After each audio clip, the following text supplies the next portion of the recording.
Hey, personal finance. I just wanted to take a second and kind of help you put in perspective what's going on with grades.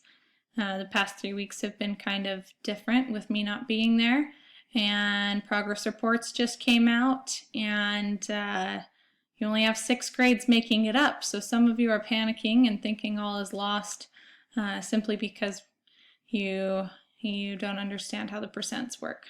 So let me just give you an idea of what's gone on so far and what options are available to you. So what's shown right here is the math grade distribution. 60% of your quarter grade is tests and quizzes.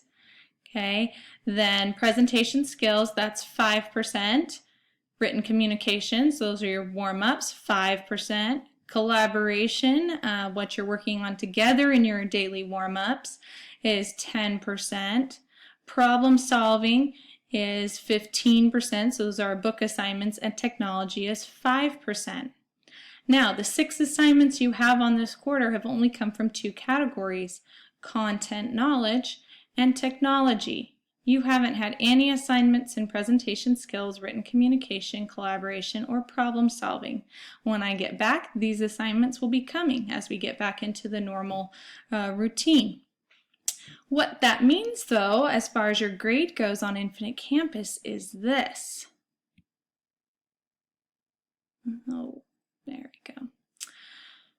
Infinite Campus throws out categories that don't have any assignments for them, and it automatically adjusts it. So because we only have technology and quizzes right now, it's calculating your quizzes as making up 92% of your grade. And technology, 7%. So instead of 60% of your grade, it's 92 because we don't have the other categories. What this means is that when you do well on a quiz, or you do poorly on a quiz, or you miss a quiz, it affects your grade a lot more. But that effect is not permanent as other assignments and categories get added in. Now, so far, I've broken this down a little bit further. That orange part, okay, the content knowledge, is only being made up of 3 quizzes: retirement quiz, bonds quiz, and stocks quiz. This dark blue is still the 5% technology. If 92% of your grade right now is being made up by 3 quizzes, that means each quiz is about 31%, 30.7% to be precise. So if you miss one quiz, that's an automatic 30% drop in your grade. Now, before this one was entered in, if you missed one of the other 2 quizzes, that was an automatic 50% drop or 45% drop.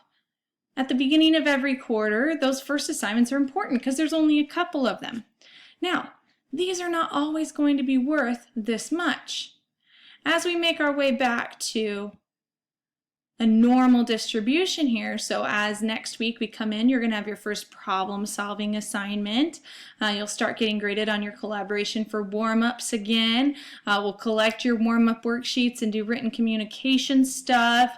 I'm not sure if you'll have a presentation this quarter, and whenever that happens, some of you may have noticed, I go ahead and give everyone an automatic A for that category, okay, so that it doesn't hurt you. If anything, it benefits you. So as we go back to this and get those assignments in, let's see what happens to these quizzes, which are making up this 92%, making them each 31%. But once we get those other categories in, what happens to them? Oh, those aren't nearly as bad. Why is that? Well, once we get all of our other categories in, content knowledge, our quizzes and our tests go back to being 60% of the grade. Well, you've only taken 3 little quizzes, and the other content knowledge assignments this quarter are an insurance test and an investments test. The test over all of this, and then the test over all the next unit. These quizzes have all been worth about 20 points. Your investment test and your insurance test are going to make up 100 points each, so 200 points compared to those guys. What that means is once all our categories come in here, these quizzes are only going to be worth about 5% of your grade, as opposed to 30% each, or 90% overall. Together, these 3 quizzes will only be worth 15%. Now, that's nice. Okay, I don't need to panic. You just need to wait until those tests start getting put in the other categories. But it's not just sitting and waiting that's going to get your grade to go up. If you sit and wait and don't do your assignments and don't learn what you needed to learn from your mistakes on your bonds quiz, or use a retake coupon to understand it, or get those technology assignments fixed and get help from Miss Hale or Mr. Lillo or whatever, then you're not going to do well on that 100-point investment test, which ends up being a huge part of your grade, ends up being 22% of your overall quarter grade. Now, that test is not until March 6th, so you have 2 weeks to get cleared up whatever you messed up on those quizzes. I've made videos for each of those quizzes and they've been posted on Google Classroom. You're welcome to make an appointment, come in and see me. Do well on the collaboration assignments, come in, get going on your warm-ups each day. All those little things are what will bring your grade up, and as those get added in, you're going to see your grade jumping up 10%, 20%, 30%, okay, depending on where you're at and what you're missing. So hopefully that gives you a better picture of what's going on.